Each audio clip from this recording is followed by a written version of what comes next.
చెప్తున్నారు. వాళ్ళకి చేతి పడిపోయినా మీకు ఏమి ఇబ్బంది కేసీఆర్లోనే చనిపోయారు కూడా. అదే 900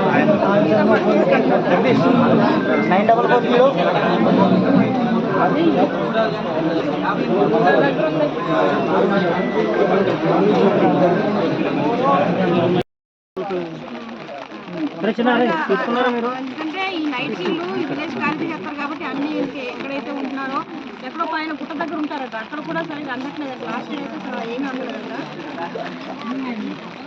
ఫారెస్ట్ వాళ్ళు కూడా ఇబ్బంది పడుతున్నారు మేడం వేసుకుంటే. ఫారెస్ట్ వాళ్ళు ఇబ్బంది బాగా పడతారు మేడం.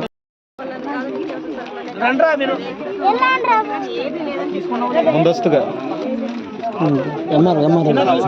మనం మాట్లాడిన దానికంటే మేడం మాట్లాడితే బాగుంటుంది కదా. అంత అయిపోయాక చెప్పాం కదా, 4 వెహికల్స్ అయితే 4 ఎట్టండి, అక్కడ 2 ఇక్కడ 2 ఎట్టండి.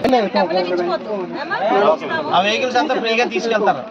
మీరేమో 5 పైసలు కూడా ఇవ్వకండి. ఓకే.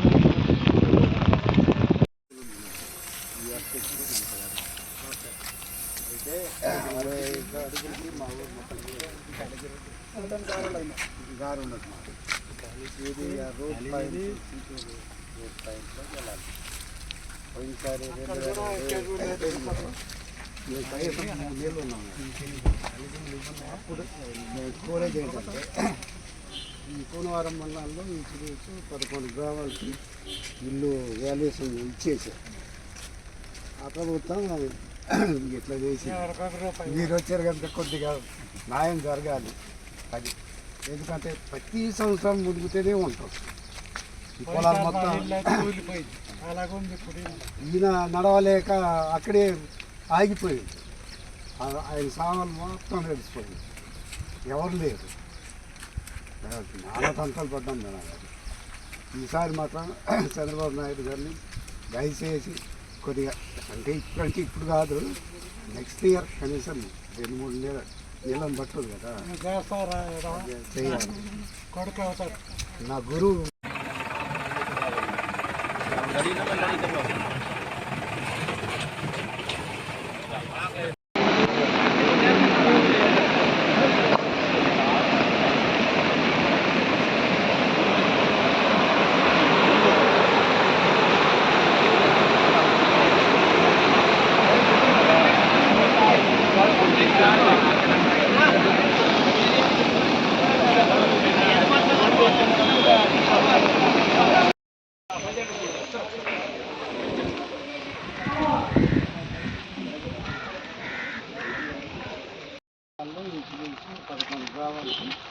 ఇల్లు వాల్యుయేషన్ ఇచ్చేసారు.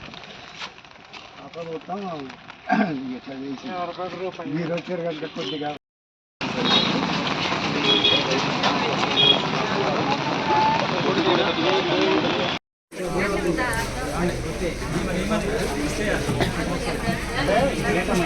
మండలంలో మనం ఉన్న వాళ్ళందరికీ ఒకే దాఖలు ఇవ్వలేం కదా. ఫస్ట్ ప్రయారిటీ ఎవరైతే మునిగిలేదు ఆ మునిగే వాళ్ళకి మాత్రం గడ్డీలు కావచ్చు, పెద్దలు ఎవరికైనా వాళ్ళకి ఇస్తే ఫస్ట్ మంత్ మనం ఇచ్చిన వాళ్ళకు మిగతా వాళ్ళకైతే సెకండ్ ఫేజ్ థర్డ్ ఫేజ్ ఇచ్చుకోవచ్చు. మనకి 3,500 మీతో ఎంఆర్ఓ గారు మాట్లాడినప్పుడు 3,500 పెట్టాను ఇన్వెంట్. ఆ 3,500 మనకు తెలుసు.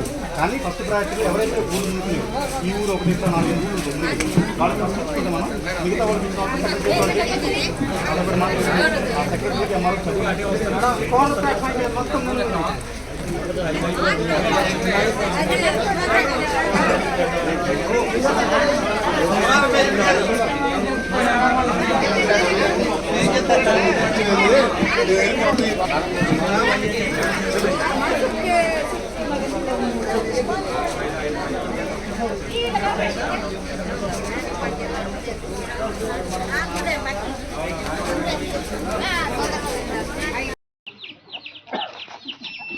రంపచోడవరం నియోజకవర్గం ఎమ్మెల్యే శిరీష గారు నిన్న ముంపు మండలాల పర్యటనలో భాగంగా విఆర్పురం, కోనవరం, చింతూరు, ఎటపాక పర్యటనలో భాగంగా నిన్న కోనవరం మండలంలో కొండరిచిపేట పంచాయతీకి వరద పర్యటనకి వచ్చారు.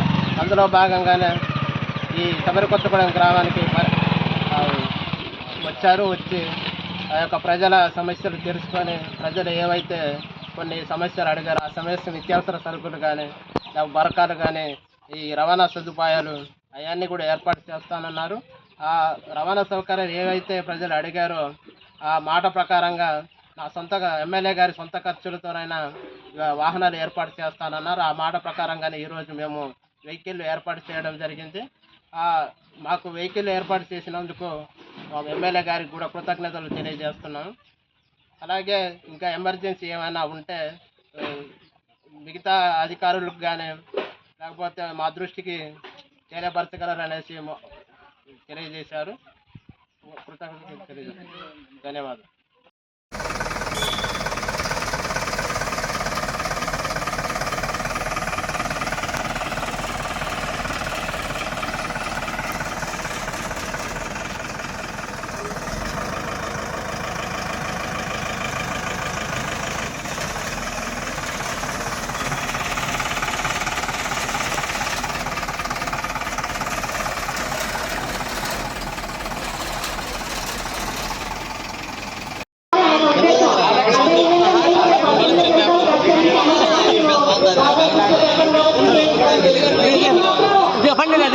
ఒకటి మీరు మాత్రం అందరూ అప్రమత్తంగా ఉండాలి. ఈ ప్రాంతం నుంచి ధనాన్ని ప్రాణాన్ని ఏ నష్టం జరగకుండా మీరందరూ కాపాడుకోవాల్సిన బాధ్యత మీరే. ఇంకా కొన్ని సంవత్సరాలు పడతాయి మరి కాబట్టి అందరూ కూడా జాగ్రత్తగా ఉండాలి. అదేవిధంగా ఆరోగ్యం కూడా చూసుకోవాలి. మీకు కాలనీలు అయితే కట్టేదాకా మౌలిక సదుపాయాలు అన్నీ కూడా ఉండేలాగా మెల్లగా చంద్రబాబు నాయుడు గారు వచ్చే దాకా మనకు ఖచ్చితంగా న్యాయమే జరుగుతుంది. మన పక్షాన ఆయన ఎప్పుడు ఉన్నారు. పోలవరం పైన ప్రత్యేకమైన దృష్టి మన చంద్రబాబు నాయుడు గారు పెట్టారు. ఏ ఇబ్బంది లేదు. త్వరగా ఈ సమస్య పరిష్కారం అవుతుంది కూడా మరొకసారి ఎంత తెలియజేస్తా ఉన్నాను. నా వంతు ప్రయత్నంగా రేపు ఖచ్చితంగా మళ్ళీ బాబులతో మాట్లాడుతున్నాను.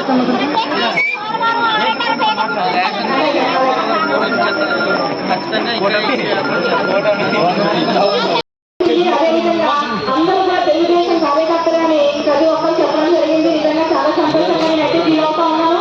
కాకపోతే బాధాకరమైన విషయం ఏంటంటే ఊరంతా ఊరిపోతున్నా చెప్తున్నారు. కాబట్టి మీరందరూ కూడా అప్రమత్తంగా ఉండాలి. ఇప్పుడే మన మండల అధికారులందరితో కూడా మాట్లాడారు. మీకు ఏ సమస్య అయినా నేరుగా మాకు తెలియజేసే ఇబ్బంది లేదు. మా పిఏ నెంబర్ ఇస్తాము. అదేవిధంగా సరుకు కూడా విఆర్పూర్లో తెచ్చుకుంటాము అంటున్నారు. ఎమ్మెల్యేతో మాట్లాడతాం. మీ వద్దకే తెచ్చి సామాన్లు ఇచ్చేలా చేస్తామని. తర్వాత మీరు వెహికల్స్ పెట్టుకొని వేరే ప్రాంతం వెళ్ళడానికి పాపం వేలు ఖర్చు అవుతాయి.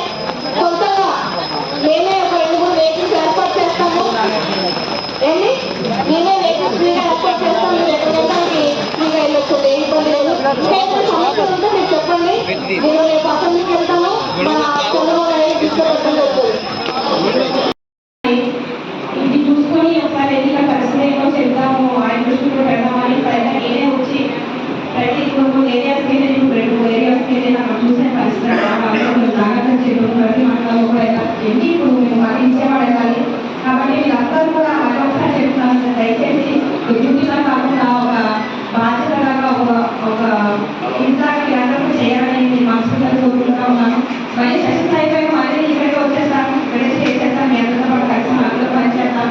మీరందరూ కూడా మంచిగా పనిచేసి మన మండలంలో ఎవరు కూడా ఎటువంటి ప్రాణహాని కానీ ధనహాని కానీ ఏ హాని జరగకుండా అందరూ కూడా సేఫ్టీగా కాపాడుకోవాల్సిన బాధ్యత బాధ్యత కాబట్టి మీరందరూ సపోర్ట్ చేయండి.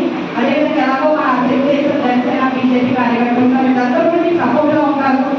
ఏదైనా అవసరమైన వాళ్ళతో చెప్పి మీరు చేయించుకోవచ్చు. మంచి సపోర్టింగ్ ఉంటుంది. అదర్వైజ్ ఈ డిపార్ట్మెంట్స్ నుంచి కాకుండా ఇంకా ఏదైనా కావాలంటే మాకు ఎప్పుడైనా మమ్మల్ని అడగవచ్చు. సహాయ సహాయం మా దగ్గర ఉంటాయని తెలియజేస్తా ఉన్నాను. అదేవిధంగా ఈ పర్సనల్లీ కూడా నేను చంద్రబాబు నాయుడు గారి దృష్టిలోకి తీసుకెళ్తాను. రేపు ఇంకా ఏదైనా సమస్య ఉంటే డైరెక్ట్గా చెప్పొచ్చు. Thank you. మాకు అమౌంట్ చేయలేదని ఆపేసిందని చెప్పారు ఒక నమ్మకం ఆయన. అంటే వాటర్ ప్యాకెట్స్ డిస్ట్రిబ్యూట్ చేయడానికి కాంట్రాక్టర్ మా అమౌంట్ చేయలేదు 5 సంవత్సరాల నుంచి అందుకు ఆపేసిందని ఒక ఆయన కంప్లైంట్ చెప్పారు. లక్ష్మీ దగ్గర లాస్ట్ 2 years పేరెంట్స్ మాకు ఉండదు మేడం.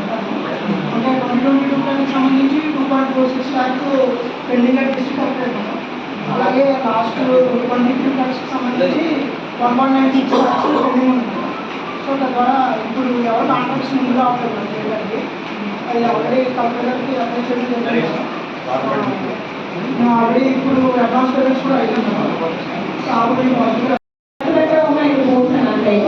నా సజెషన్ ఏంటంటే చిక్కులు 2 పోవాలి 2 అలా మనం